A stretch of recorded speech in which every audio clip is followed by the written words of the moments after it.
Hi everyone, good evening. So ഇന്ന് നമ്മൾ start ചെയ്യുന്നത് നമ്മൾ കഴിഞ്ഞ ദിവസം എൻ്റെ ടോപ്പിക്കിൽ നിന്നാണല്ലേ. എന്തായിരുന്നു കഴിഞ്ഞ ദിവസം നമ്മൾ കെമിക്കൽ പ്രോപ്പർട്ടീസ് ഒക്കെ ഡിസ്കസ് ചെയ്തു. ഈ നമുക്ക് ഇന്ന് കാണാനുള്ളത് കുറച്ചുകൂടി അഡ്വാൻസ് ആയിട്ടുള്ള ടോപ്പിക്കുകളാണ്. ഫോർ എക്സാമ്പിൾ pH പോലത്തെ കാര്യങ്ങളൊക്കെ. അതിന് മുമ്പായിട്ട് നമുക്കിവിടെ ഒരു 3 ക്വസ്റ്റ്യൻസ് വന്നിട്ടുണ്ട്. കഴിഞ്ഞ ദിവസം ഞാൻ നിങ്ങളോട് നോക്കാൻ പറഞ്ഞിരുന്നു. ആൻസേഴ്സ് ചിലരൊക്കെ അയച്ചു തന്നു. സെൻഡ് ചെയ്യാത്ത ആളുകൾ സെൻഡ് ചെയ്ത് തരാം കേട്ടോ. അപ്പോൾ ആ ക്വസ്റ്റ്യൻസ് ഡിസ്കസ് ചെയ്തുകൊണ്ടാണ് നമ്മൾ ഇന്നത്തെ ക്ലാസ് സ്റ്റാർട്ട് ചെയ്യുന്നത്. So, first question, why should curd and sour substance not be kept in brass and copper vessels? Curd, തൈര്, സോറ് എന്ന് പറഞ്ഞാൽ പുളിയുള്ള സാധനങ്ങൾ. ഉദാഹരണത്തിന് ഇപ്പോൾ ഒരു പിക്കിൾ, അതൊക്കെയാണ് സാധാരണ എക്സാമിൽ ചോദിക്കുക. ഇതൊന്നും ബ്രാസ്, കോപ്പർ, ബ്രാസ് ഒരു അലോയിയാണ്, അതുപോലെ തന്നെ കോപ്പർ എന്ന് പറയുന്നത് ഒരു മെറ്റലാണ്. അപ്പോൾ ഇനിവേ ബ്രാസ് മെറ്റലിക് തന്നെയാണ്, കോപ്പർ മെറ്റലാണ്. ഇനി ബ്രാസും കോപ്പറും മാത്രമല്ല, അലുമിനിയോ, അയോണോ എന്ത് ചോദിച്ചാലും ഈ ഒരു ക്വസ്റ്റ്യൻ്റെ ആൻസർ ഞാൻ പറയുന്നത് ശ്രദ്ധിച്ച് കേൾക്കാം. So you know that whether it is curd or any sour substance, sour അല്ലെങ്കിൽ പുളിപ്പ് എന്ന് പറഞ്ഞാൽ അത് ഏത് സബ്സ്റ്റൻസിന്റെ ഫിസിക്കൽ പ്രോപ്പർട്ടിയാണ്? ആസിഡിന്റെ ഫിസിക്കൽ പ്രോപ്പർട്ടിയാണ്. So you know that when an acid is kept in a metallic vessel, ഈ ഒരു എക്സാമ്പിൾ ഉള്ള പോലെ, അതായത് curd kept in brass അല്ലെങ്കിൽ കോപ്പർ വെസൽ, അല്ലെങ്കിൽ any sour substance kept in brass or copper vessel, ഇതൊക്കെ, അതല്ലെങ്കിൽ pickle kept in aluminium, ഇതൊക്കെ എന്തിന്റെ എക്സാമ്പിൾ ആണ്? A metal which is allowed to react with an acid അല്ലേ? അപ്പൊ ഇങ്ങനെ മെറ്റൽ റിയാക്ട് വിത്ത് ആസിഡ് എന്ന് പറയുന്നത് എന്താണ് റിയാക്ഷൻ ഉണ്ടല്ലോ. So there will be product. എന്തൊക്കെയാണ്? സാൾട്ട് ഉണ്ടാവും, ഹൈഡ്രജൻ ഗ്യാസ് ഉണ്ടാവും എന്നൊക്കെ നമ്മൾ പഠിച്ചിട്ടുണ്ട്.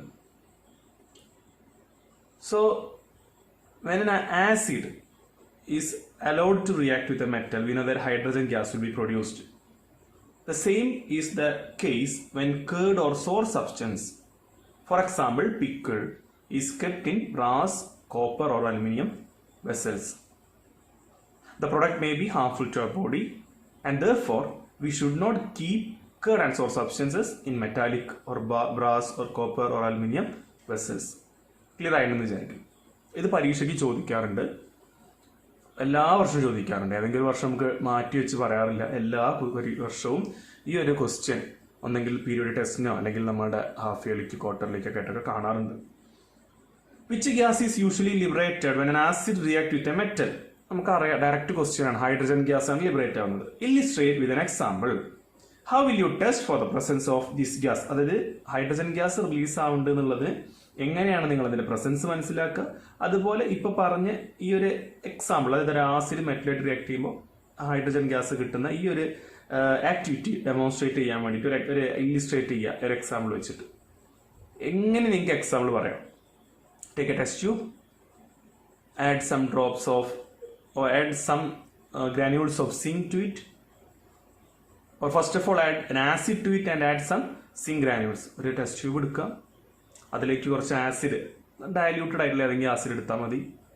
And add some zinc granules. സിങ്കിന്റെ പീസ് സിങ്ക് തന്നെ ആവണമെന്നില്ല. You can take iron pieces, you can take copper pieces, whatever. Now we can see some bubbles are coming up. Those bubbles are actually of hydrogen. Now light a matchstick, keep it at the mouth of test tube. Test tube മേലെ അങ്ങനെ കാണിക്കാം. We can see that matchstick is burning with a pop sound. ഒരു ചെറിയൊരു pop സൗണ്ടോട് കൂടി ആ matchstick കത്തിക്കൊണ്ടിരിക്കുന്ന, നന്നായിട്ട് കത്തി നമുക്ക് കാണാൻ പറ്റും. Which indicates the presence of hydrogen gas. ചില കേസിൽ ആ ഒരു പോപ്പ് സൗണ്ട് വരുമ്പോൾ matchstick പെട്ടെന്ന് കെട്ടുപോകാൻ സാധ്യതയുണ്ട്. അത് എയറിന്റെ എക്സ്പാൻഷൻ കൊണ്ട് കെട്ടുപോകുന്നതാണ്, അല്ലാതെ ഹൈഡ്രജന്റെ പ്രോപ്പർട്ടി അല്ല കേട്ടോ. കെട്ടുപോകാനുള്ള കാരണമായിട്ട് വരുന്നത് ഹൈഡ്രജന്റെ പ്രോപ്പർട്ടി നന്നായിട്ട് കത്താൻ ഹെൽപ്പ് ചെയ്യുന്ന നല്ലൊരു ഫ്യൂവലാണ് ഹൈഡ്രജൻ. അപ്പൊ പെട്ടെന്നുള്ള ആ ഒരു എന്താ പറയുക, ബേണിംഗ് ആണ് കൂടുന്നുണ്ട്, ഫ്യൂവൽ അപ്പ് ആവുന്നതുകൊണ്ട് അവിടെ ഒരു പോപ്പ് സൗണ്ട്. എന്താ പോപ്പ് സൗണ്ട്? പെട്ടെന്ന് ബേണിംഗ് കൂടില്ല, അപ്പോൾ അവിടെ എയർ ആൻഡ് എക്സ്പാൻഡ് ആവും. അപ്പോൾ നമ്മൾ ഫയർ ക്രാക്കർ ഒക്കെ പൊട്ടുമ്പോൾ നമ്മൾ സൗണ്ട് കേൾക്കണില്ലേ? അതെന്തുകൊണ്ടാണ്? അതിൻ്റെ ഉള്ള കെമിക്കൽ റിയാക്ഷൻ, നമ്മൾ തിരി കത്തിക്കുമ്പോൾ, ആ പടക്കത്തിന് തിരി കത്തിക്കുമ്പോൾ തിരി ഉള്ളിലേക്ക് പോയിട്ട് അവിടെ ആ ഒരു മരുന്നുണ്ടാവും അല്ലേ, നമ്മുടെ ഫോസ്ഫറസ് ഒക്കെ ഉള്ള മരുന്നുകളുണ്ടായിരിക്കും. അത് പെട്ടെന്ന് കത്തിയിട്ട് അവിടെ പെട്ടെന്ന് ഗ്യാസ് ഒരുപാടുണ്ടാവും. അപ്പോൾ എയർ ആൻഡ് എക്സ്പാൻഡ് ആവും. അപ്പോഴാണ് നമ്മൾ ആ ഒരു ക്രാക്ക് ചെയ്യുന്ന സൗണ്ട് കേൾക്കുന്നത്. അതുപോലെ ഈ മാസ്റ്റിക് ഈ ടെസ്റ്റ് ട്യൂബിന്റെ മൗത്തിൽ കാണിക്കുമ്പോൾ പെട്ടെന്ന് മാസ്റ്റിക് കണ്ട് നന്നായിട്ട് ബേൺ ചെയ്യാൻ തുടങ്ങും. അപ്പോൾ എയർ ആൻഡ് എക്സ്പാൻഡ് ആവും. അപ്പോൾ ആ പോപ്പ് സൗണ്ട് കേൾക്കും. ഇത് പരീക്ഷയ്ക്ക് എഴുതാൻ വേണ്ടി പറയണതല്ല, എന്തുകൊണ്ട് പോപ്പ് സൗണ്ട് കേട്ടു നിങ്ങൾ അറിയാതിരിക്കരുത്. Metal compound a react with dilute hydrochloric acid to produce effervescence. ഇപ്പൊ തന്നെ നിങ്ങൾക്ക് ഏത് റിയാക്ഷൻ മനസ്സിലായിട്ടുണ്ടാവും.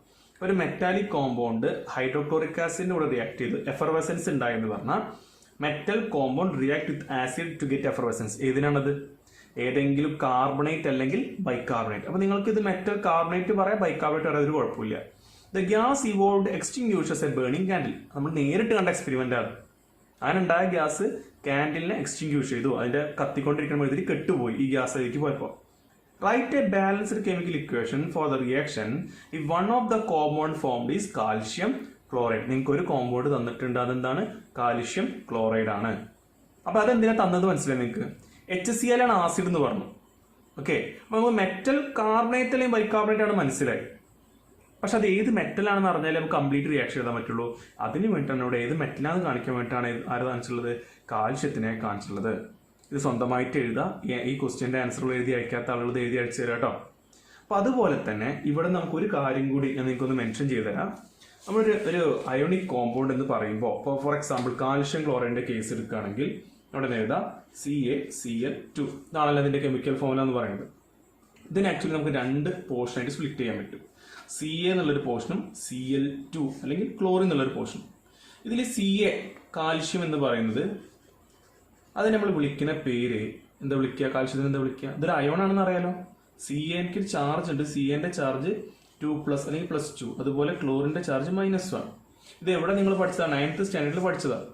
അപ്പൊ ഈ കാൽഷ്യത്തിന് എന്ത് ചാർജാണുള്ളത്? പോസിറ്റീവ് ചാർജ് ആണുള്ളത്. ഈ സിമ്പിൾ എങ്ങനെയാണത്? ഇങ്ങനെ അല്ലേ? അപ്പോ ഞാനിവിടെ എഴുതാൻ ശ്രദ്ധിക്കാം.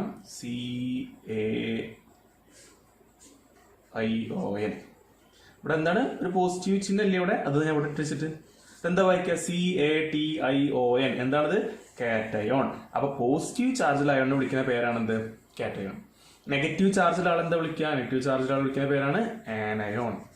ഓക്കെ, അപ്പൊ നമ്മൾ രണ്ട് പേരൂടെ പഠിക്കേണ്ടത് നമ്മൾ അറിയണം കേട്ടോ. മുന്നിക്ക് പഠിച്ചു പോകുമ്പോൾ ഈ രണ്ട് വാക്ക് നമുക്ക് അറിഞ്ഞേ തീരും. എന്തൊക്കെയാണ്? കാറ്റയോണും അതുപോലെ തന്നെ ആനയോൺ. കാറ്റയോണിന്റെ ചാർജ് എന്താണ്? ഇതാ T കണ്ടോ? പോസിറ്റീവ് പോലെ കാറ്റയോൺ പോസിറ്റീവ് ചാർജ് ഉള്ള ആള്, ആനയോൺ നെഗറ്റീവ് ചാർജ് ഉള്ള ആള്. ഇതെങ്ങനെ ഈ ചാർജുകളൊക്കെ അറിഞ്ഞിരിക്കാം? ഇത് ഈ ചാപ്റ്ററിന് ആവശ്യമില്ല, പക്ഷെ നിങ്ങൾക്ക് എപ്പോഴും അറിഞ്ഞിരിക്കേണ്ട കാര്യമാണ്. അതിന് നമുക്ക് അറിയേണ്ട കാര്യമാണ് ഇലക്ട്രോണിക് കോൺഫിഗറേഷൻ. നിങ്ങൾ കഴിഞ്ഞ പോലൊക്കെ പഠിച്ചാണ് ഇലക്ട്രോണിക് കോൺഫിഗറേഷൻ. അപ്പോ ഈ ഇലക്ട്രോണിക് കോൺഫിഗറേഷൻ അറിഞ്ഞാൽ മാത്രമേ നമുക്ക് എന്ത് ചെയ്യാൻ പറ്റുള്ളൂ? നമുക്ക് ഈ ഒരു ചാർജും കാര്യങ്ങളൊക്കെ മനസ്സിലാവുള്ളൂ. ക്ലിയർ ആവുന്നുണ്ടോ? അപ്പോൾ ഇപ്പോൾ തൽക്കാലം ഇതിനു വേണ്ടി ഞാൻ ടൈം സ്പെൻഡ് ചെയ്യില്ല. ജസ്റ്റ് ഒരു എക്സാമ്പിൾ മാത്രമാണ് പറഞ്ഞുതരാം. കാൽഷ്യത്തിന്റെ കേസിൽ കാൽഷ്യത്തിന്റെ അറ്റോമിക് നമ്പർ, ഈ കാൽഷ്യം നിങ്ങൾക്ക് കൺഫ്യൂഷൻ ആവാൻ സാധ്യതയുണ്ട്. തൽക്കാലം ഞാൻ പറഞ്ഞ സ്ഥിതിക്ക് അത് പെട്ടെന്ന് പറയാം. കാൽഷ്യത്തിന്റെ ആറ്റോമിക് നമ്പർ 20 ആണ്. അതിന്റെ കോൺഫിഗറേഷൻ 2,8,8,2 എന്നാണ്. ഇവിടെ അങ്ങനെ വരാനുള്ള കാരണമൊക്കെ ഉണ്ട്. അത് ഞാൻ നിങ്ങൾക്ക് 5th ചാപ്റ്ററിൽ പറഞ്ഞിട്ടുണ്ട്. ഇപ്പം അത് പറഞ്ഞു കഴിഞ്ഞാൽ ഒരുപാട് സംസാരിക്കേണ്ടി വരും. രണ്ട് എക്സാമ്പിൾ പറയാം ഈ ഒരു കൺഫ്യൂഷൻ വന്നുകൊണ്ട്. 2,8,8,8. അപ്പോൾ ലാസ്റ്റ് ഷെല്ലിൽ എത്ര ഇലക്ട്രോൺ ആണ്? 2 ഇലക്ട്രോൺ. 2 ഇലക്ട്രോൺ ഉണ്ടെങ്കിൽ നമ്മൾ എപ്പോഴും നമ്മൾ പഠിച്ചെന്താണ്? ഒക്ടറ്റ്. അതായത് ഒരു ഷെല്ലിൽ 8 ഇലക്ട്രോൺ ആയാലാണ് സ്റ്റേബിൾ ആവുക. Except first shell. ഫസ്റ്റ് ഷെല്ലിന്റെ കേസിൽ 2 ഇലക്ട്രോണേ മാക്സിമം പറ്റുള്ളൂ.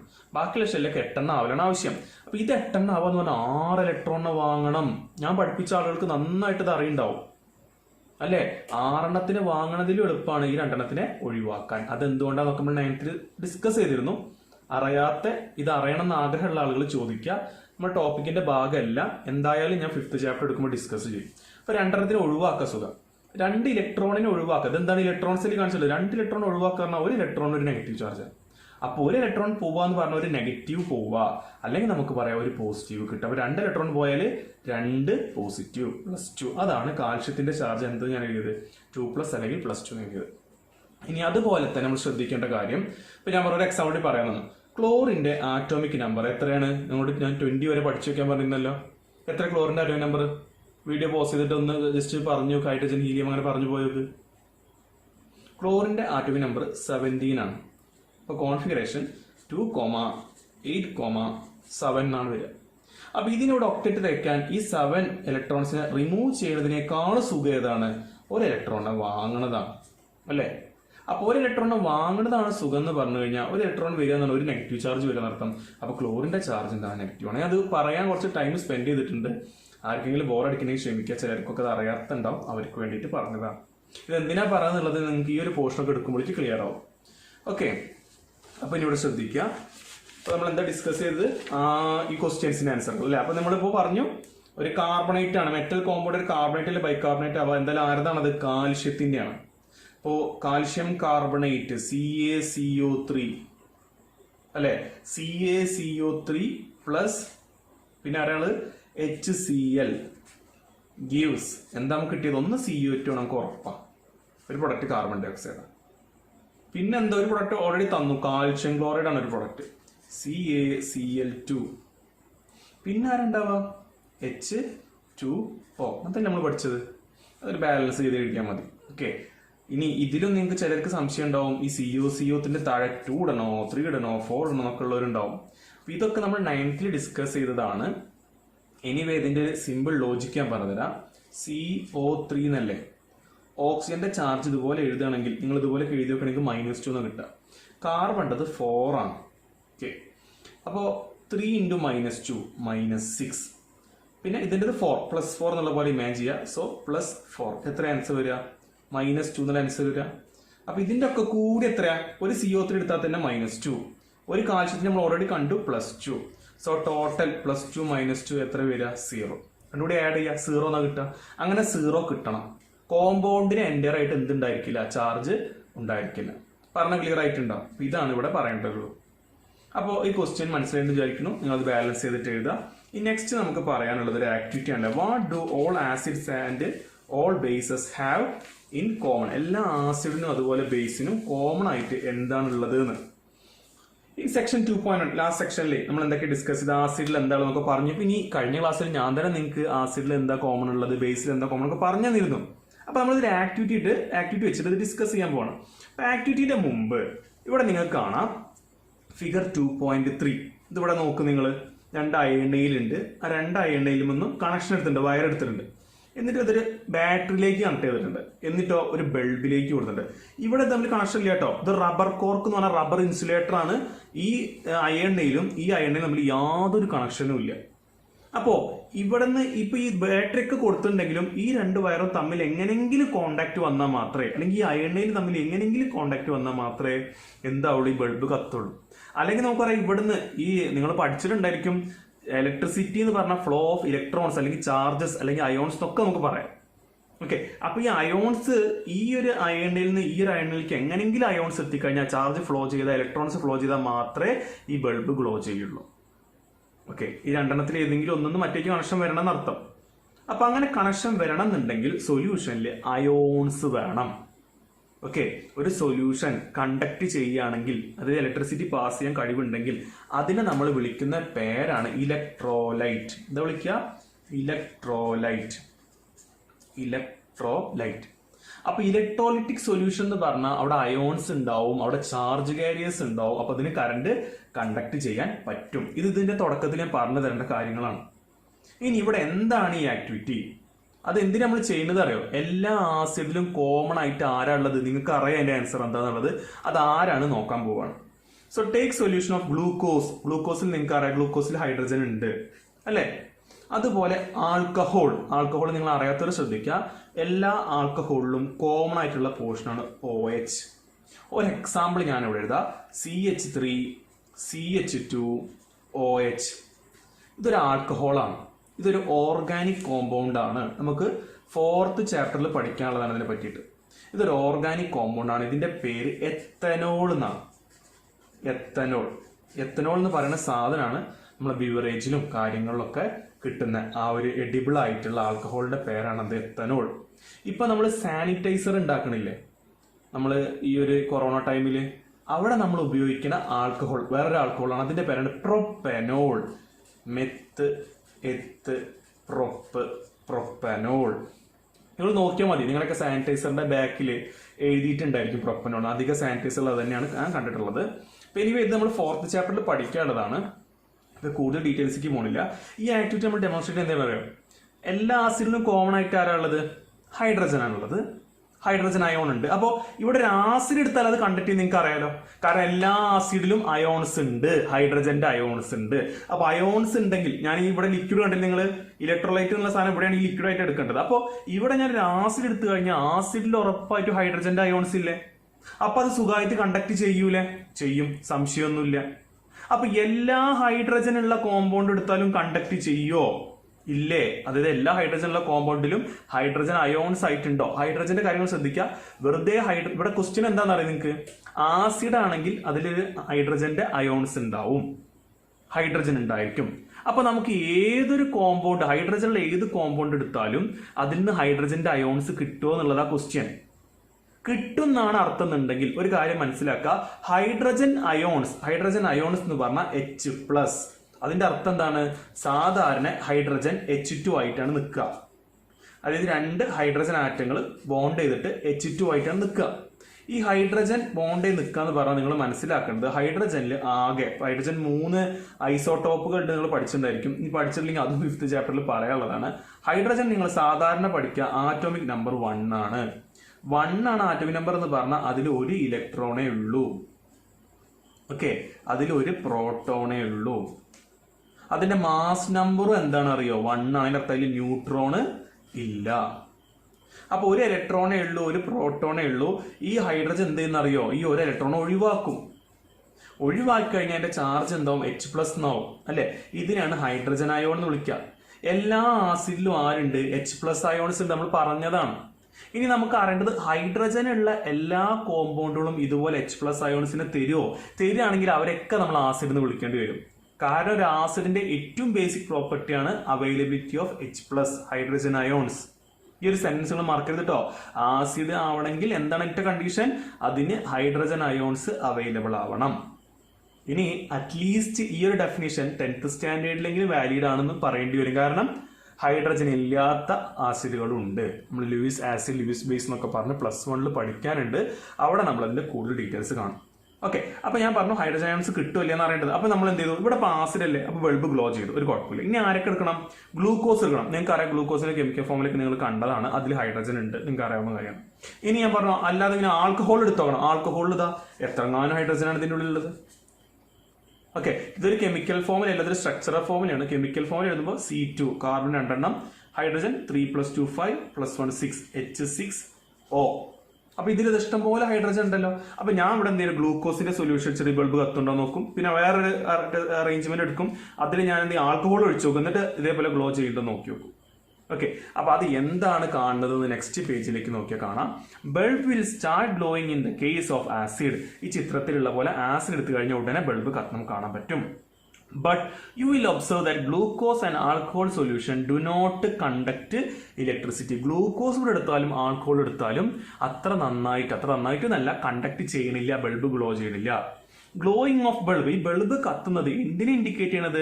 there is a flow of electric current through the solution. നിങ്ങൾ മനസ്സിലാക്കണം, ഇവിടെ ഈ ബൾബ് കത്തണമെങ്കിൽ 2 വയറും കോണ്ടാക്ട് വേണ്ടേ? അപ്പൊ ആസിഡ് ഒഴിക്കുമ്പോൾ ബൾബ് കത്തുന്നുണ്ടെന്ന് പറഞ്ഞാൽ ഈ 2 വയറും എങ്ങനെയോ കോണ്ടാക്ട് വരുന്നുണ്ട്. എങ്ങനെയോ എന്ന് പറഞ്ഞാൽ അവിടെ ഏതോ ഒരു ചാർജ് കാരിയർ ഉണ്ട്.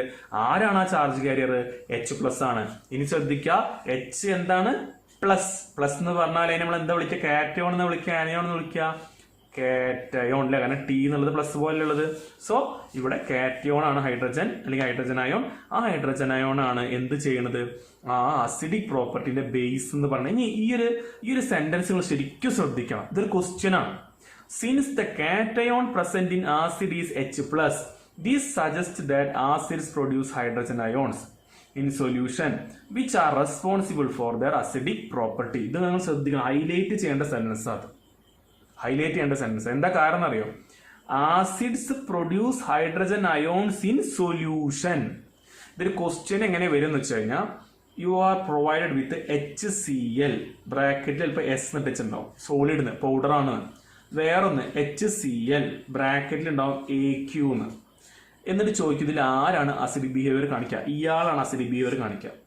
2 HCl ആണ്, പക്ഷെ ഇയാളാണ് അസിഡിക് ബിഹേവിയർ കാണിക്കുക. എന്തുകൊണ്ട് എന്നുണ്ടാവും, വൈ, ജസ്റ്റിഫൈ എന്നൊക്കെ ഉണ്ടാവും. എന്താ കാരണം? സോളിഡ് ആണെങ്കിൽ HCl ഒക്കെ ഒരുമിച്ചല്ല നിൽക്കുക, അയോൺസ് ഒന്നും ഉണ്ടാവില്ല. സൊല്യൂഷനിക്ക് വരുമ്പോഴാണ് ഈ HCl സ്പ്ലിറ്റ് ആയിട്ട് H+ വേറെയും Cl- വേറെ. നമ്മൾ അയോണൈസേഷൻ അല്ലെങ്കിൽ ഡിസോസിയേഷൻ എന്നൊക്കെ പറയും. അങ്ങനെ അയോൺസ് ആയി നിന്നാൽ മാത്രമാണ് ഇവിടെ കണ്ടക്ഷൻ ഒക്കെ നടക്കുള്ളൂ. ഇനി കണ്ടക്ഷൻ നടക്കുക എന്നുള്ളതല്ല നമ്മുടെ പ്രശ്നം, അസിഡിക് ബിഹേവിയർ കാണിക്കോ ഇല്ല എന്നുള്ളതല്ലേ. ഇങ്ങനെ H+ അയോൺസ് ഉണ്ടെങ്കിലേ ആസിഡ് ആവുള്ളൂ എന്ന് ഇവിടെ പറഞ്ഞു. ഇവിടെ നമ്മൾ പറഞ്ഞു സൊല്യൂഷനിൽ H+ അയോൺസ് കിട്ടുള്ളൂ. അപ്പൊ നമ്മളോട് പരീക്ഷയ്ക്ക് ഇങ്ങനെ ക്വസ്റ്റ്യൻ നമ്മൾ എന്താ പറയേണ്ടത്? ചിലപ്പോൾ സാധാരണ ചോദിക്കാറുള്ളത് എങ്ങനെയാണ്? HCl in solid state do not show acidic property. Do you agree with this എന്നൊക്കെ ചോദിച്ചാൽ നമ്മൾ പറയേണ്ട കാര്യമാണ് yes I agree with this because HCl when it is taken in the form of a powder or in the solid state, it does not contain or it do not contain H plus ion, and therefore it won't show acidic behavior, because in order to show acidic behavior there should be H plus ions. പറഞ്ഞു മനസ്സിലായല്ലോ. ഇനി എന്താ ബാക്കി? Repeat the same activity using alkalis such as sodium hydroxide, calcium hydroxide etcetera. What can you conclude from the result of this activity? നിങ്ങൾ വീണ്ടും ഇതേ activity ആരെ വെച്ച് ചെയ്യുക? സോഡിയം ഹൈഡ്രോക്സൈഡും കാൽഷ്യം ഹൈഡ്രോക്സൈഡും ഒക്കെ വെച്ച് നോക്കുക. അപ്പോൾ വീണ്ടും നിങ്ങൾക്ക് കാണാൻ പറ്റും സോഡിയം ഹൈഡ്രോക്സൈഡും കാൽഷ്യം ഹൈഡ്രോക്സൈഡും ഒക്കെ എടുക്കുമ്പോൾ കണ്ടക്ടിവിറ്റി ചെറുതായിട്ട് കാണാൻ പറ്റും. ആസിഡിന് കണ്ട പോലെ കാണാൻ പറ്റും. അവിടെ ആരാണ് നമ്മുടെ ചാർജ് കാരിയർ ആയിട്ട് ആക്ട് ചെയ്യുക? അപ്പോൾ നമ്മളൊരു ബേസ് ആൽക്കലി എടുക്കുകയാണെങ്കിൽ ഫോർ എക്സാമ്പിൾ NaOH. ഓക്കെ, ഇവിടെ നമുക്കറിയാം അയോണൈസ് ആവും സൊല്യൂഷനിൽ Na+ വേറെ OH- വേറെ. അപ്പോൾ ഇവിടെ ആരാണ് ചാർജ് ക്യാരി ഹെൽപ്പ് ചെയ്തത്? ഇവിടെ നിങ്ങൾ ശരിക്കും ഇവിടെ കാറ്റോണിനെ പറ്റി മാത്രമല്ല ബോധം, ആരെ വേണമെങ്കിൽ പറയാം, ചാർജ് ഉണ്ടായാൽ മതി, ഇത്ര മാത്രം മനസ്സിലാക്കുക. ഓക്കെ, അപ്പോൾ ഇവിടെ ചാർജ് ക്യാരി ചെയ്യാൻ ഇവിടെയും അയോൺസ് ഉണ്ട്, അതോടെ ചാർജ് ക്യാരിങ് നടക്കും. ഇനി ഞാൻ ഒരു കാര്യം ഇവിടുന്ന് ക്ലിയർ ചെയ്ത് തരട്ടെ. ടെക്സ്റ്റിലുള്ള സെൻറ്റൻസ് നമ്മൾ കാണും, മുന്നോട്ട് ഫർദർ ആയിട്ട് പഠിച്ചു പോകുമ്പോൾ കാണും. ബേസും ആൽക്കലിയും, ബേസ് ആൻഡ് ആൽക്കലി, എന്താ ഇത് രണ്ടും തമ്മിലുള്ള വ്യത്യാസം? ഇത് രണ്ടും ഒന്നാണ്. ബേസും ആൽക്കലി എന്ന് പറയുന്നത് ഒരേ സാധനമാണ്. നിങ്ങൾക്ക് അറിയോ ഇതിനെ പറ്റിയിട്ട്? ഞാൻ ചെറിയൊരു കാര്യം പറയാം. നോക്കൂ, ആൽക്കലി എന്ന് പറഞ്ഞത് ബേസ് തന്നെയാണ്. ആൽക്കലി എന്ന് പറഞ്ഞത് എന്ത് തന്നെയാണ്? ബേസ് തന്നെയാണ്. പിന്നെ എന്താ രണ്ടും തമ്മിലുള്ള ഡിഫറൻസ് എന്ന് പറയുന്നത്? ഏതൊക്കെ ബേസ് ആണോ വാട്ടറിൽ സോല്യൂബിൾ ആവുക അതിനെ വിളിക്കുന്ന പേരാണെന്ത്? Alkali. So bases which are able to dissolve in water is called as alkali. ഞാൻ ഈ ഡെഫിനിഷൻ ഒരുപാട് കഴിഞ്ഞിട്ടാണ് പഠിച്ചത്. അപ്പോൾ നിങ്ങളിത് അറിയാത്ത പോലെ ഇരിക്കരുത്. ഏതൊക്കെ ബേസ് ആണോ വാട്ടറിൽ സോല്യൂബിൾ അതൊക്കെ ഏതാണ്? ആൽക്കലിയാണ്. അപ്പോൾ നമുക്ക് പറയാം എല്ലാ ആൽക്കലി എന്താണ്? ബേസ് ആണ്. പക്ഷെ എല്ലാ ബേസും ആൽക്കലിയാണോ? അല്ല. നമ്മൾ അനിമൽ കിങ്ഡത്തിന്റെ പോർഷനിൽ ഒരു ക്വസ്റ്റ്യൻ ഉണ്ടായിരുന്നു. നമ്മൾ കോർഡേറ്റ എന്നുള്ളൊരു പോർഷനിൽ വെർട്ടിബ്രേറ്റും കോർഡേറ്റും വെച്ചുള്ളൊരു ക്വസ്റ്റ്യൻ നിങ്ങൾ ഓർക്കുണ്ടാവും വിചാരിക്കുന്നു. വീണ്ടും ആ ക്വസ്റ്റ്യൻ നിങ്ങൾ +1 കാണും. അതേ ടൈപ്പ് ഒരു ക്വസ്റ്റ്യൻ. അത് all chordates are not vertebrates but all vertebrates are chordates എന്നൊക്കെ പറഞ്ഞിട്ട് എന്തൊരു ക്വസ്റ്റ്യൻ ഉണ്ടായിരുന്നു, കറക്റ്റായിട്ട് ഓർക്കണില്ല. അതുപോലത്തെ ഒരു ക്വസ്റ്റ്യൻ ആണ്. എല്ലാ ബേസും ആൽക്കലി അല്ല, പക്ഷെ എല്ലാ ആൽക്കലി എന്താണ്? ബേസ് ആണ്. കാരണം ഏതൊക്കെയോ ചില ബേസ് മാത്രമേ വാട്ടറിൽ സോല്യൂബിൾ ആവും, അതിനെ നമ്മൾ വിളിക്കുക ആൽക്കലി. എന്നാൽ എല്ലാ ആൽക്കലി എന്ത് അപ്പോൾ ബേസ് തന്നെയാണ്. അപ്പോൾ ഒന്ന് അങ്ങോട്ടും ഇങ്ങോട്ടും റിലേറ്റ് ചെയ്തുകൊണ്ട് ക്വസ്റ്റ്യൻ നമുക്ക് നോക്കാം. അടുത്ത എന്താണ്? What happens to an acid or a base in water solution? ഒരു ആസിഡിനോ ബേസിനോ നമ്മളതിന് വാട്ടർ സൊല്യൂഷനിൽ, അതായത് അതിന്റെ അക്വസ് ഫോമിൽ എടുത്തു കഴിഞ്ഞാൽ എന്താ പറ്റുക? ഞാൻ ഈ ആൽക്കലിയും ബേസും പറയാനുള്ള കാരണം ഇവിടെ കണ്ട് നിങ്ങൾ ആൽക്കലി ഇവിടെ എത്തിയപ്പോൾ ബേസായി. അപ്പോൾ ആൽക്കലിയും ബേസും വേറെ വേറെയാണെന്നുള്ള സംശയം ഞാൻ പഠിപ്പിക്കുന്ന കുട്ടികൾക്ക് ഉണ്ടാവരുത്. നിങ്ങളത് ക്ലിയർ ചെയ്യുക. അപ്പോൾ ഇനി what happen to an acid or a base in water solution? എന്താ ഉണ്ടാവുക? നമ്മൾ പറഞ്ഞു കഴിഞ്ഞു. ആസിഡ് ആണെങ്കിലും ബേസ് ആണെങ്കിലും വാട്ടറിൽ എടുത്തു കഴിഞ്ഞാൽ അത് അയോണൈസ് ചെയ്യും, ഡിസോസിയേറ്റ് ചെയ്യും. ഓക്കെ, അയണൈസ് ചെയ്യും അല്ലെങ്കിൽ അത് ഡിസോസിയേറ്റ് ചെയ്യും. ആസിഡ് ആണെങ്കിൽ അവിടെ H+ അയോൺസ് ഉണ്ടാവും, ബേസ് ആണെങ്കിൽ OH- അയോൺസ് ഉണ്ടാവും. ഇവിടെ നമ്മൾ അറിഞ്ഞിരിക്കേണ്ടത് ഇവിടെ വാട്ടറിൽ എടുക്കുന്നത്. അപ്പൊ ആസിഡ് വാട്ടറിൽ എടുക്കുക എന്ന് പറഞ്ഞു കഴിഞ്ഞാൽ ഫോർ എക്സാമ്പിൾ HCl, അതെവിടെ നമ്മൾ എടുക്കുന്നത്? അതിന്റെ സൊല്യൂഷൻ ആണ്. H2O മിക്സ് ചെയ്യാൻ പോവാണ്. സോ ഇത് അയോണൈസ് ആവും. H+ വേറെ, Cl- വേറെ. ഈ H+ വെറുതെ നിൽക്കൂല, അത് വേഗം പോയിട്ട് H2 കൂടെ കമ്പൈൻ ചെയ്യും.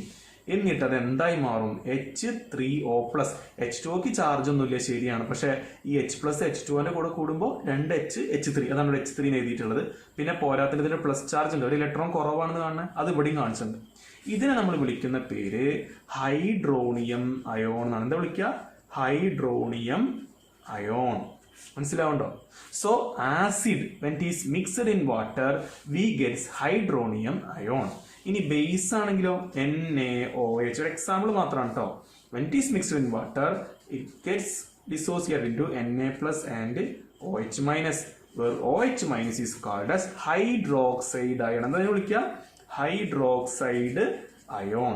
2 അയോണാണ് നമ്മൾ പഠിക്കേണ്ടത്.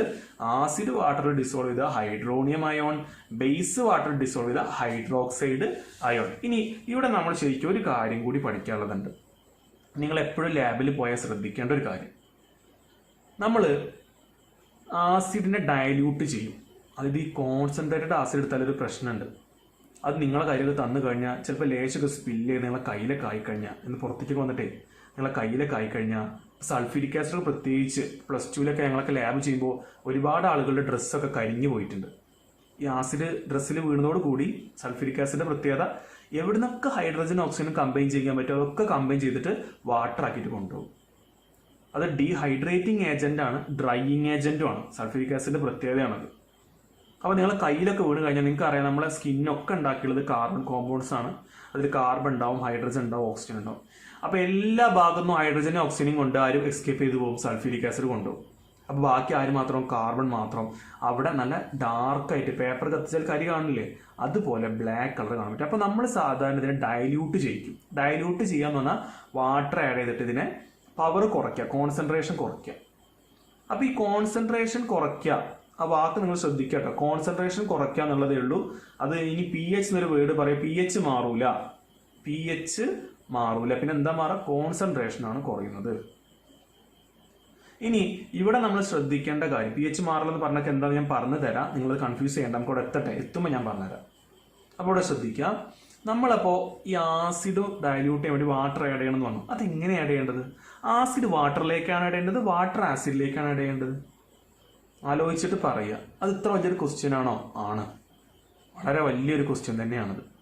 നിങ്ങൾ ഇതിൽ ചെയ്യാൻ പാടില്ലാത്ത രീതിയിൽ, ഇപ്പം ഞാൻ പറഞ്ഞതിൽ ഏതൊന്നും ചെയ്യാൻ പാടില്ല. ബോബിന്റെ കേസിൽ മൂവിയിൽ കണ്ട് നിങ്ങൾ റെഡ് വയർ കട്ട് ചെയ്യണോ അതോ ഗ്രീൻ വയർ കട്ട് ചെയ്യണോ ബ്ലൂ വയർ കട്ട് ചെയ്യണോ, അതുപോലെയാണ്.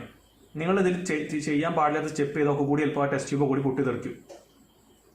ഇതിൽ ഏതാ ചെയ്യേണ്ടത് അറിയാം നിങ്ങൾക്ക്?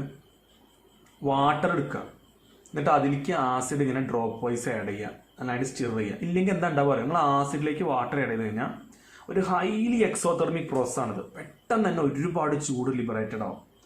ആ ചൂട് ലിബറേറ്റ് ആവുന്നതോടുകൂടി നിങ്ങളെ ടെസ്റ്റ് ട്യൂബ് പൊട്ടും, നിങ്ങളെ മേത്താകെയാവും. ചിലപ്പോൾ അതിന് പുറത്തേക്ക് ബബിൾസ് എറിക്കാൻ സാധ്യതയുണ്ട്. അതൊക്കെ നിങ്ങൾക്ക് ഒരുപാട് തരത്തിൽ ഹസാർഡസ് ആണ്. അതുകൊണ്ട് നമ്മൾ വാട്ടറിലേക്ക് ആസിഡ് ഡ്രോപ്പ് വൈസ് ആയിട്ടാണ്. ഇനി നമുക്ക് ആക്ടിവിറ്റിയിലേക്ക് വരാം. എന്താ ഇവിടെ? Take about 1 gram solid NaCl. Solid NaCl നമ്മൾ വീട്ടിൽ ഉപ്പ്, common salt, in a clean and dry test tube and set up the apparatus as shown in figure 2.4. എന്തൊക്കെയാണത്? ഒരു ടെസ്റ്റ് ട്യൂബ് അവിടെ ഉണ്ട്, സോഡിയം ക്ലോറൈഡ് ഉണ്ട്, അതിൽ വാട്ടർ വാട്ടർ അല്ല സോറി സോഡിയം ക്ലോറൈഡ് ഉണ്ട്. അതിലേക്ക് നമ്മൾ കോൺസെൻട്രേറ്റഡ് H2SO4 കോണിക്കൽ ഫ്ലാസ്ക് പറഞ്ഞാൽ ആ ഒരു കോൺ ഷേപ്പിലുള്ള ഫ്ലാസ്ക് അത് ഉപയോഗിച്ചിട്ട് നമ്മൾ ഈ ഒരു H2SO4 ടെസ്റ്റ് ട്യൂബിലേക്ക് ആഡ് ചെയ്യുകയാണ്. ഇനി അടുത്തെന്താണ്? ആ ടെസ്റ്റ് ട്യൂബിൽ നിന്ന് എന്തോ ഗ്യാസ് ലിബറേറ്റ് ആയി വരുന്നുണ്ട്. അവിടെ നമ്മൾ ഒരു litmus paper, blue colour litmus paper വെച്ച് നോക്കുന്നുണ്ട്. അപ്പൊ നമുക്ക് എന്ത് കളറാണ് കാണാൻ പറ്റുന്നത്? ബ്ലൂ ലിറ്റ്മസ് പേപ്പറിന്റെ ടിപ്പ് റെഡ് കളറായിട്ട് മാറുന്നുണ്ട്. ഇവിടെ എന്താ കൂടുതൽ? Guard tube containing calcium chloride. ഈ ഗാർഡ് ട്യൂബിൽ എന്തുണ്ട്? കാൽഷ്യം ക്ലോറൈഡ് വെച്ചിട്ടുണ്ട്. ഇവിടെ എന്താണ് കൂടുതൽ? പ്രിപ്പറേഷൻ ഓഫ് HCl ഗ്യാസ് അല്ലെ, HCl ഗ്യാസ് ഉണ്ടാക്കി എന്ന് പറഞ്ഞാൽ. എങ്ങനെ ഇപ്പൊ HCl ഗ്യാസ് ഉണ്ടായതോടെ? H2SO4 ഇതിലേക്ക് ഒഴിച്ചു, ആയിക്കോട്ടെ, കുഴപ്പമില്ല. H2SO4 ഒഴിച്ചു കഴിഞ്ഞാൽ മേ ബി ഇതിൽ ഹൈഡ്രജൻ അയോൺസ് ഒരുപാട് ഉണ്ടാവും, നമുക്കറിയാം. സോഡിയം ക്ലോറൈഡിലേക്കാണ് ഒഴിച്ചിട്ടുള്ളത്. അപ്പോൾ Na+ഉം Cl- ഉണ്ടാവും. അപ്പോൾ ഈ ഹൈഡ്രജനും Cl കമ്പൈൻ ചെയ്ത് കഴിഞ്ഞാൽ HCl വേപ്പർ ഉണ്ടായിരിക്കും. ആ വേപ്പർ ഒരു കാര്യം ശ്രദ്ധിക്കുന്നത്, ഇവിടെ എന്ത് ചെയ്തിട്ടുള്ളത്? Moist litmus paper. എന്തിനാ moist litmus paper? Litmus paper എഴുതിയ പോലെ എന്തിനാ മോയിസ്റ്റ് ലിറ്റ്മസ് പേപ്പർ എഴുതിയിട്ടുള്ളത്? അല്ലെങ്കിൽ എന്താ ഈ guard tube containing calcium chloride എന്ന് പറയുന്നത്? എന്താ യൂസ് എന്താണ്? ഒന്ന് ഞാൻ പറഞ്ഞുതരാം. മറ്റേത് നിങ്ങൾക്ക് അത് വായിച്ചിട്ട് കിട്ടുന്നുണ്ടെങ്കിൽ ഓക്കെ, അല്ലാന്നുണ്ടെങ്കിൽ നിങ്ങൾ ഇതൊരു ഹോംവർക്ക് ആയിട്ട് എടുത്തിട്ട് എനിക്ക് പറഞ്ഞു എന്താണ് കാൽഷ്യം ക്ലോറൈഡിന്റെ പ്രത്യേകത. ലാസ്റ്റ് ചാപ്റ്ററിലൊക്കെ പഠിച്ചിട്ടുള്ളതാണ് കേട്ടോ. കാൽഷ്യം ക്ലോറൈഡ് ഒരു പ്രത്യേകത ഉണ്ട്. ലാസ്റ്റ് ചാപ്റ്റർ ഡയറക്റ്റ് ആയിട്ടാവില്ല, പക്ഷെ നിങ്ങൾക്ക് അത് മനസ്സിലാവേണ്ടതാണ്. ഇനി ഇവിടെ വരാം. ഈ മോയിസ്റ്റ് ലിറ്റ്മസ് പേപ്പർ എന്തെങ്കിലും ഉപയോഗിക്കാൻ അറിയാം. ഇവിടെ എന്താ വരുന്നത്? HClന്റെ വേപ്പർ അല്ലേ വരുന്നത്. വേപ്പർ സ്റ്റേറ്റ് ആണെങ്കിലും സോളിഡ് സ്റ്റേറ്റ് ആണെങ്കിലും അയോണൈസേഷൻ ഒക്കെ വളരെ കുറവായിരിക്കും. അപ്പൊ നമുക്ക് അതിന് ആസിഡ് ആണോ ബേസ് ആണോ നോക്കാൻ പറ്റില്ല. കാരണം ഹൈഡ്രജൻ അയോൺസ് വന്നു കഴിഞ്ഞാൽ മാത്രമേ അത് ആസിഡ് ആണോ ബേസ് ആണോ മനസ്സിലാവുള്ളൂ. അപ്പോൾ ഈ ലിറ്റ്മസ് പേപ്പർ ഡ്രൈ ആക്കി വെച്ച് കഴിഞ്ഞാൽ ഗ്യാസ് തട്ടി എങ്ങനെ പോകുന്നല്ലാതെ പ്രത്യേകിച്ച് റിയേഷൻ ഒന്നും ഉണ്ടാവില്ല, കളർ ചേഞ്ച് ഒന്നും ഉണ്ടാവില്ല. പക്ഷെ ഇത് മോയിസ്റ്റ് ആണെങ്കിൽ വരുന്ന HClന്റെ വേപ്പർ, ഈ മോയിസ്ചർ അവിടെ വാട്ടർ കണ്ടന്റ് ഉണ്ടല്ലോ, അതിൽ ഡിസോൾവ് ആവും.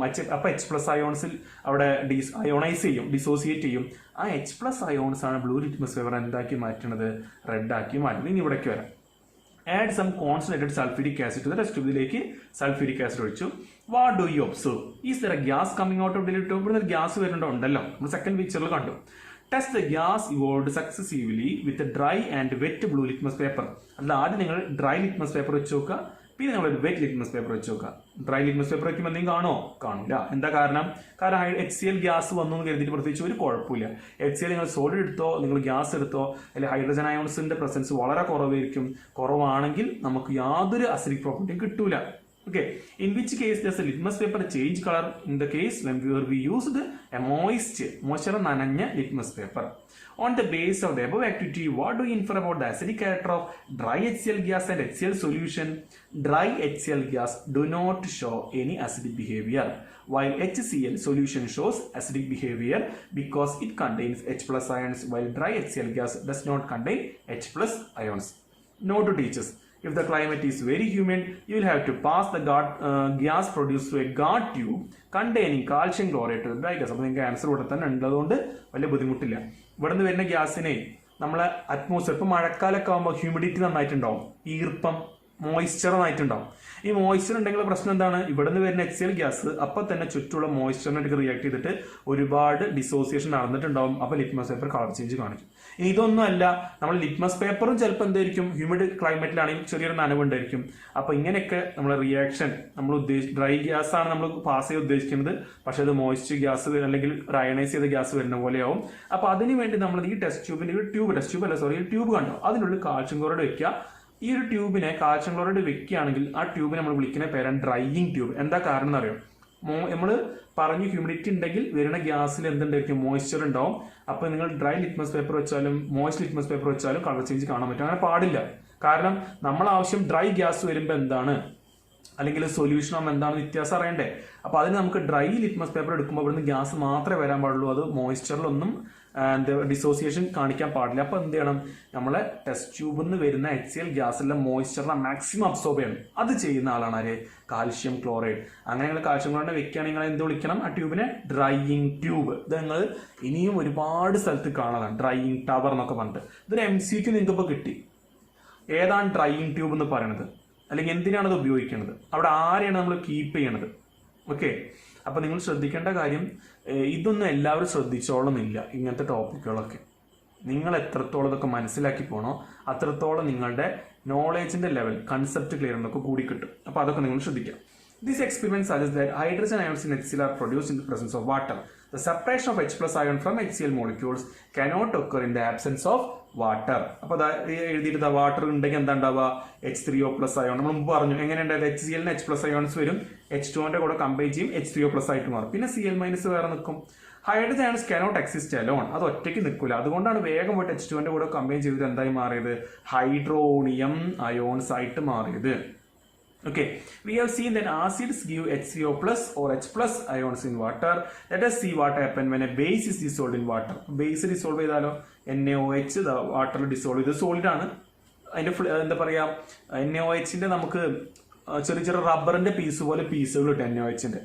അത് പുറത്ത് വെക്കാൻ പറ്റില്ല. വെക്കുമ്പോഴേക്ക് തന്നെ അത് ആകെ അങ്ങോട്ട് എന്താ പറയാ, നമ്മൾ ഐസ് ക്യൂബ് ഒക്കെ പുറത്ത് വെച്ച അവസ്ഥയാണ്. പെട്ടെന്ന് തന്നെ ആകെ അലിഞ്ഞില്ലാതെ വേണ പോലെയാവും. കാരണം അത് മോയ്സ്ചർ അബ്സോർബ് ചെയ്തുകൊണ്ടേയിരിക്കും. അപ്പോൾ അങ്ങനെ H2O അതിൻ്റെ കൂടെ നമ്മൾ മിക്സ് ആയി കഴിഞ്ഞാൽ അത് Na പ്ലസും OH മൈനസ് അയോണായിട്ടാണ് മാറുന്നത്. ഇവിടെ നമ്മൾ ഹൈഡ്രോണിയം എന്ന് പറയേണ്ട, ഇവിടെ ഹൈഡ്രോക്സൈഡ് ആണ്. ഇതിപ്പോൾ വേറെ കേസിൽ നമുക്ക് പറയാം, പൊട്ടാസ് ഹൈഡ്രോക്സൈഡ് എടുത്താലും മെഗ്നീഷ്യം ഹൈഡ്രോക്സൈഡ് എടുത്താലും ഒക്കെ ഇതുപോലെ തന്നെയാണ് അതിന്റെ ഡിസോസിയേഷൻ വരുന്നത്. അപ്പോൾ ഒരു പ്രൊഡക്റ്റ് എന്താണ്, നമ്മുടെ മെറ്റൽ പാർട്ടിന്റെ അയോൺ കാറ്റയോൺ ആണ്, മറ്റേത് ആനയോൺ ആണ്. ആനയോൺ എന്ന് പറഞ്ഞാൽ ഹൈഡ്രോക്സൈഡ് അയോൺ ആണ്. ഇനി ഇവിടെ എന്താ കൊടുത്തത്? Bases generate hydroxide ions in water. Bases hydroxide ions ഉണ്ടാക്കും. Bases which are soluble in water are called alkali. നമ്മൾ ഇപ്പോൾ പറഞ്ഞു കഴിഞ്ഞു അല്ലേ, ഏതൊക്കെ ബേസ് ആണ് വാട്ടറിൽ സോലുബിൾ ആവുക അതിനെ മാത്രം എന്ത് വിളിക്കാം, നമ്മൾ ആൽക്കലി എന്ന് വിളിക്കാൻ പാടുള്ളൂ. ഇനി എന്താ പറയുക, ഒരു ഡൂയിനോ കൊടുത്തുള്ളത്, all bases do not dissolve in water. എല്ലാ ബേസും വാട്ടർ ഡിസോൾവ് ചെയ്യാം. And alkali is a base that dissolve in water. നമ്മൾ പറഞ്ഞു ഏത് ബേസ് ആണ് വാട്ടർ ഡിസോൾവ് അതിനെ എന്ത് വിളിക്കുക, alkali. They are soapy to touch, പറഞ്ഞതാണ്. കൈ തൊട്ട് കഴിഞ്ഞാൽ വഴുവഴുപ്പുണ്ടായിരിക്കും. സോപ്പ് തന്നെ ഒരു ബേസ് ആണ് കേട്ടോ. ബിറ്റർ കയ്പാണ്. ആൻഡ് കൊറോസീവ് അതിൽ റിയാക്റ്റീവ് ആണ്. Okay, never taste or touch them as they may cause harm. ഇത്രയൊക്കെ പറയെങ്കിലും നിങ്ങളെ പാരൻസ് ഒക്കെ +2 സയൻസ് എടുത്ത ആളുകളുണ്ടെങ്കിൽ അവരോട് ചോദിക്കുക ലാബിൽ പോയിട്ട് ബേസ് കുടിച്ചിട്ടുണ്ടോ എന്ന്. കാരണം എന്താ വെച്ച് കഴിഞ്ഞാൽ പിപ്പറ്റ് ചെയ്യാന്നൊരു പരിപാടി ഉണ്ട്. നമ്മൾ ബേസ് കറക്റ്റ് ml കറക്റ്റാക്കണം. ഇപ്പൊ നമ്മളൊരു ക്രോണിക്കൽ ഫ്ലാസ്കിലൊക്കെ നമ്മൾ ബേസ് നമ്മളിപ്പോൾ അന്ന് എക്സ്പെരിമെന്റ് ചെയ്തപ്പോൾ നിങ്ങൾ കണ്ടില്ലേ, ക്രോണിക്കൽ ഫ്ലാസ്കിൽ നമ്മൾ എടുത്ത് കണ്ടില്ലേ, നമ്മൾ നേരിട്ട് ആഡ് ചെയ്യുക ചെയ്തല്ലേ. ശരിക്കും അത് ലാബിൽ ചെയ്യുമ്പോൾ നമ്മൾ ചെയ്യേണ്ടത് ഒരു പിപ്പറ്റ് എന്ന് പറഞ്ഞ ഇൻസ്ട്രുമെന്റ് ഉണ്ട്. അതിൽ കറക്റ്റ് 20 ml ഒരു വര ഉണ്ടാവും. അവിടെ വരെ നമ്മൾ എടുക്കണം. അതെങ്ങനെ എടുക്കാറ്, സ്ട്രോ കൊണ്ട് വലിക്കുന്ന പോലെ ഈ പിപ്പറ്റിനെ നമ്മൾ എന്ത് ചെയ്യും, ബേസിന്റെ കുപ്പിയിലിട്ടിട്ട് അതിലേക്ക് ഇറക്കി വെച്ചിട്ട് അതിങ്ങനെ വലിക്കും. അപ്പൊ അത് ആ മാർക്ക് എത്തുമ്പോൾ നമ്മൾ കുറച്ച് മേലേക്ക് എടുക്കും. എന്നിട്ട് നമ്മളിങ്ങനെ കളഞ്ഞ് അഡ്ജസ്റ്റ് ചെയ്ത് 20 ml ആക്കും. ഇത് അധികം ആൾക്കാരും വലിക്കുമ്പോൾ, ആദ്യമായിട്ടൊക്കെ വലിക്കുമ്പോൾ ആദ്യമായിട്ട് നല്ല പലപ്പോഴും പറ്റും. ഇത് നേരെ വായിക്കും. ഇനി ഇവർ പറയുന്നത് അങ്ങനെ വായിക്ക് ആക്കരുത്, അത് ഹാം ചെയ്യുന്നു. Which of the bases in the table 2.1 are alkalis. അപ്പോൾ ടേബിൾ 2.1 കൊടുത്തുള്ള ആരൊക്കെയാണ് ആൽക്കലി? ആൽക്കലി ഇപ്പോൾ പൊട്ടാസ്യം ഹൈഡ്രോക്സൈഡും സോഡിയം ഹൈഡ്രോക്സൈഡും ഒക്കെ എന്ത് തന്നെയാണ്? ആൽക്കലി തന്നെയാണ്. നമുക്ക് നോക്കി നോക്കാം. ടേബിൾ 2.1 എന്നല്ല പറഞ്ഞത്, അന്ന് എടുത്ത് നോക്കാം, ഞാൻ ടൈം കളയുന്നില്ല. ബാക്കി നോക്കാം.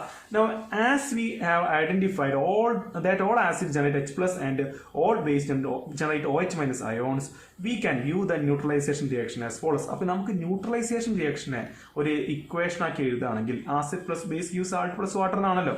അപ്പോൾ നമുക്ക് അതിനെ എഴുതുകയാണെങ്കിൽ നമ്മുടെ ആസിഡിലുള്ള ആനയോൺ പാർട്ടും, ആനയോൺ നെഗറ്റീവ് ചാർജുള്ള പാർട്ടും, ബേസിലുള്ള കാറ്റോൺ പാർട്ടും പോസിറ്റീവ് പാർട്ടും, ഇത് രണ്ടും കൂടി കമ്പൈൻ ചെയ്യുമ്പോൾ നമുക്ക് എന്ത് കിട്ടും? സാൾട്ട് കിട്ടും. കണ്ടോ അവിടെ നിങ്ങൾ acid base use salt water, ഇതിൽ സാൾട്ടിന്റെ സ്ഥലത്തൂടെ MX എന്നല്ലേ, M പറഞ്ഞാൽ ബേസിന്റെ metal portion cation portion, X എന്ന് പറഞ്ഞാൽ ആസിഡിന്റെ ആനയോൺ പോർഷൻ, അത് രണ്ടും കമ്പൈൻ ചെയ്ത് കിട്ടും സാൾട്ട് കിട്ടും. HOH എന്ന് പറഞ്ഞാൽ ഇവിടുത്തെ എച്ചും ഇവിടുത്തെ OHും, HOHും കമ്പൈൻ ചെയ്ത് കിട്ടുക H2 ആണ് കിട്ടുക. Let us see what is involved when water is mixed with an acid or a base. Warning sign displayed on containers contain concentrated acid and bases. എന്താ ഒഴിച്ചുണ്ടാവുക എന്നുള്ളത് ഇവിടെ കാണിച്ചിട്ടുണ്ട്. കോൺസെൻട്രേറ്റഡ് ആണെങ്കിൽ ഞാൻ മുമ്പ് പറഞ്ഞത് ഓർത്ത് വെക്കാം. ഇനി എന്താണ് വാട്ടറിൽ ഡിസോൾവ് എന്താ ഉണ്ടാവുക? Take 10 ml water in A beaker, add few drops of concentrated H2SO4. കണ്ട നിങ്ങൾ ആദ്യം വാട്ടർ എടുത്തിട്ടാണ് എന്ത് ചെയ്തത്? H2SO4 ആഡ് ചെയ്തത്. And swirl the beaker. Sorry, മെല്ലെ മെല്ലെ ഇങ്ങനെ നിങ്ങൾ അതിനെ മിക്സ് ചെയ്യാം. Test the base of beaker. ബീക്കറിന്റെ അടിഭാഗം തൊട്ട് നോക്കാം. Is there a change in temperature? നമ്മൾ മുമ്പേ പറഞ്ഞു കഴിഞ്ഞു, ടെമ്പറേച്ചറിൽ ചേഞ്ച് ഉണ്ടാവും. അതൊരു എക്സോതെർമിക് റിയാക്ഷൻ ആണ്. അടിയിൽ തൊട്ട ചൂട് ഫീൽ ചെയ്യും നിങ്ങൾക്ക്. Is this N exothermic or endothermic process? It is N exothermic process. Repeat the above activity with sodium hydroxide pellet and record your observation. The process of dissolving an acid or a base രണ്ടും highly exothermic ആണ്. Care must be taken while mixing concentrated nitric acid or sulfuric acid with water. നിങ്ങൾക്ക് അറിയാം sulphuric acid ഏറ്റവും strong ആസിഡാണ്. നിങ്ങളത് ശ്രദ്ധിക്കാതെ എങ്ങാനും sulphuric ആസിഡിക്ക് കുറച്ച് water add ചെയ്ത് കഴിഞ്ഞാൽ അവിടെ നിൽക്കുന്ന മറ്റുള്ളവർ കൂടി അതിന്റെ ആഫ്റ്റർ എഫക്ട്സ് അനുഭവിക്കേണ്ടി വരും. The acid must always be added slowly to water with constant stir. നിങ്ങൾ ഇളക്കിക്കൊണ്ടിരിക്കണം. മിക്സ് ആവണത് ഒരു ഭാഗത്ത് കോൺസെൻട്രേറ്റ് നിന്ന് കഴിഞ്ഞാൽ വീണ്ടും പ്രശ്നമാണ്. If water is added to concentrated acid, the heat generated may cause the mixture to splash out, പുറത്തേക്ക് തെറിക്കാൻ സാധ്യതയുണ്ട്, and cause burns. The glass container may also break due to excessive local heating. അതായത് പെട്ടെന്ന് ആ test tube പൊട്ടിത്തെറിക്കാൻ സാധ്യതയുണ്ട്. Look out for the warning sign. നമ്മൾ കണ്ടുല്ലേ, on the can of concentrated sulfuric acid and on the bottle of sodium hydroxide. അല്ലെ, ഇത് നോക്കട്ടെ നിങ്ങൾ. ഒന്ന് കൈ പൊള്ളുന്നതായിട്ടും അതുപോലെ ഇൻസ്ട്രുമെന്റ് ബേൺ ചെയ്യുന്നതായിട്ടും ഒക്കെ കാണിച്ചിട്ടുണ്ട്. ഇത് ശ്രദ്ധിക്കുക. റെഡ് കളറാണ് ഇതിന്റെ ബോർഡർ, ഉള്ളിൽ യെല്ലോ ആണ്. ഇവിടെയാണ് കൈ, റൈറ്റ് സൈഡിലാണ് കൈ ഉള്ളത്, ലെഫ്റ്റ് സൈഡിൽ വേറെ എന്തൊരു ചെറിയൊരു സിമ്പിൾ കാണിച്ചിട്ടുണ്ട്. 2 ടെസ്റ്റ് ട്യൂബും ഉണ്ട്. മറക്കരുത്. ഞാൻ നിങ്ങളെ ഹെൽപ്പ് ചെയ്യുന്നത് ജസ്റ്റ് 10ാം ക്ലാസ് പാസ്സാകാൻ വേണ്ടിയല്ല. നിങ്ങൾ ഈ ഒരു ഒബ്സർവേഷൻ സ്കില്ലില്ലേ, അത് നിങ്ങൾ ഞാനിപ്പോൾ പറഞ്ഞ പോലെ ഡെവലപ്പ് ചെയ്യണം. ഡെവലപ്പ് ചെയ്യുകയാണെങ്കിൽ, ഇത് നിങ്ങൾ ഫോളോ ചെയ്യുകയാണെങ്കിൽ, നിങ്ങൾ +2 കഴിയുമ്പോൾ ഒരു എൻട്രൻസ് നിങ്ങൾ ക്വാളിഫൈഡ് ആയിട്ടുണ്ടായിരിക്കും. വെറുതെ ക്വാളിഫൈഡ് അല്ല, നല്ല മാർക്കിൽ ക്വാളിഫൈഡ് ആയിട്ടുണ്ടാവും, നല്ല റാങ്കിൽ ക്വാളിഫൈഡ് ആയിട്ടുണ്ടാവും. ഈ ഒരു ഒബ്സർവേഷൻ മാത്രം മതി. ഇങ്ങനെ ഇപ്പോൾ ഈ പറഞ്ഞ പോലെ റെഡാണ് ബോർഡർ, ഉള്ളിൽ യെല്ലോ ആണ്, ഇതൊന്നും തമാശയല്ല. നിങ്ങൾ ഇപ്പോഴേ ഇത് ട്രൈ ചെയ്യുക. 10ാം ക്ലാസ്സിൽ ആവശ്യമുണ്ടോ ഇല്ലയോ എന്നൊക്കെ ആർക്കറിയണം. ഇവിടെ ഗ്രേഡ് നിങ്ങൾ എങ്ങനെയാ വെച്ചാൽ വാങ്ങിക്കോ. നിങ്ങൾ മാക്സിമം നിങ്ങളെ ബെസ്റ്റ് നിങ്ങൾ വാങ്ങുക. പക്ഷെ നിങ്ങൾ പ്രിപ്പയർ ആവേണ്ടത് അൾട്ടിമേറ്റ്ലി നിങ്ങളുടെ ഇപ്പോഴത്തെ ഫസ്റ്റ് പ്രയോറിറ്റി എന്ന് പറയുന്നത് തന്നെയാണ്. നമ്മൾ പോകുന്നത് നമ്മുടെ എയിമിലേക്കാണ്. അപ്പോൾ എയിമിന് വേണ്ട കാര്യങ്ങളൊക്കെ ചെയ്യുക. അപ്പം ഞാൻ പറഞ്ഞ പോലെ ചെയ്യാം കേട്ടോ. Mixing an acid or base with water results in decrease in the concentration of ions per unit volume. Such a process is called dilution and the acid or the base is said to be dilute. നമ്മൾ പറഞ്ഞു കഴിഞ്ഞു. നിങ്ങളൊരു acid അല്ലെങ്കിൽ base വാട്ടറിലേക്ക് അല്ലെങ്കിൽ water വെച്ച് അതിന്റെ concentration കുറയ്ക്കാൻ നോക്കണം. എന്താ ശരിക്കും ഉണ്ടാവുന്നത്? ഇപ്പം ഞാൻ അവിടെ ഒരു എക്സാമ്പിൾ കാണിക്കാം. ഒരു കോൺസെൻട്രേറ്റഡ് ആസിഡ് എന്ന് പറഞ്ഞാൽ നിറയെ H+ അയോൺസ് ആണ് അടുത്തടുത്ത് നിൽക്കുന്നത്. അതിലേക്ക് നമ്മൾ വാട്ടർ ഇടത് കഴിഞ്ഞാൽ എന്താവുക? H+ അയോൺസ് ഒക്കെ വിട്ടാവൂലേ? H+ അയോൺസ് അല്ലെങ്കിൽ നിങ്ങൾക്ക് H3O+ എന്ന് പറയാം, രണ്ടും പറയാലോ. കാരണം H+ വാട്ടർ മിക്സ് ആയി കഴിഞ്ഞാൽ H3O+ ഹൈഡ്രോണിയോ. അപ്പോൾ വാട്ടർ ആഡ് ചെയ്യുമ്പോൾ ഒരു ഗിവൺ വോളിയത്തിൽ, ഇപ്പോൾ ഈ ഒരു വോളിയത്തിൽ 3H+ ഉണ്ടായിരുന്നു, പക്ഷെ ഇപ്പോൾ ആ വോളിയം എടുത്തു കഴിഞ്ഞാൽ അത്ര H+ ഇല്ല, വിട്ടായി. അത് OH- ആണല്ലോ. അതുപോലെ തന്നെ ഈ ഒരു പ്രോസസ് നമ്മൾ വിളിക്കുന്ന പേരാണ് എന്ത്? ഡയല്യൂഷൻ എന്നുള്ളത്. ക്ലിയർ ആണല്ലോ പറഞ്ഞത്? നേരത്തെ കാര്യങ്ങൾ നിങ്ങൾ മനസ്സിലായെന്ന് വിചാരിക്കുന്നത്. റിപ്പീറ്റ് ഞാൻ ചെയ്യണില്ല, കാരണം വീഡിയോ ആണല്ലോ. റിപ്പീറ്റ് ചെയ്ത് ടൈം കുറേ ആക്കണതിലൊന്നും കാര്യം. നിങ്ങൾ വേണമെങ്കിൽ വീഡിയോ ഒന്നുകൂടെ കാണാം. ഇനി 6 ക്വസ്റ്റ്യൻസ് ഉണ്ട്, 6 ക്വസ്റ്റ്യൻസ് ഉണ്ട് ഇവിടെ. അപ്പോൾ ഇന്ന് ഞാൻ പറയട്ടെ, കഴിഞ്ഞ ദിവസം ഇത് അയച്ചു തരാത്തൊരു വീണ്ടും അയക്കാം. 3 ക്വസ്റ്റ്യൻ ഇവിടെ ഉണ്ട്. ഇൻ ബിറ്റ്വീൻ ഞാൻ നിങ്ങളോട് ഇവിടെ ചെക്ക് ചെയ്യാൻ മനുഷ്യൻ്റെ ആൻസർ കിട്ടി, കുഴപ്പമില്ല. അപ്പോൾ 3 ഇവിടെ, പിന്നെ ഈ ഒരു 6. സോ 6 + 3 9 ക്വസ്റ്റ്യൻസ് നിങ്ങളുടെ ഹോംവർക്കാണ്. നോട്ട്സ് എഴുതണോ വേണ്ട? ഇത് വായിച്ചിട്ട് നിങ്ങൾ ഈ കാര്യത്തിൻ്റെ ആൻസറുകൾ എഴുതുക. അതെനിക്ക് അയച്ചു തരാം. നോട്ട്സ് ഞാൻ തരും. ഞാൻ എടുക്കുന്ന ക്ലാസ്സുകൾക്ക് ഞാൻ നോട്ട്സ് സാധാരണ ചെയ്യാറുള്ള പോലെ കൂടെ കൊടുക്കാറില്ല. നിങ്ങൾ എപ്പോഴും ഫസ്റ്റ് പ്രയോറിറ്റി ടെക്സ്റ്റ് ബുക്കിന് കൊടുക്കുക. ഇത് നിങ്ങളെ ഒരുപാട് നല്ല രീതിയിൽ നിങ്ങളെ ഹെൽപ്പ് ചെയ്യും. ഓക്കെ, ഇൻ ബിറ്റ്വീൻ ഞാൻ നോട്ട്സ് തരും, അപ്പോൾ അത് നോട്ടിലേക്ക് കോപ്പി ചെയ്യാം. Will see in other video. Thank U.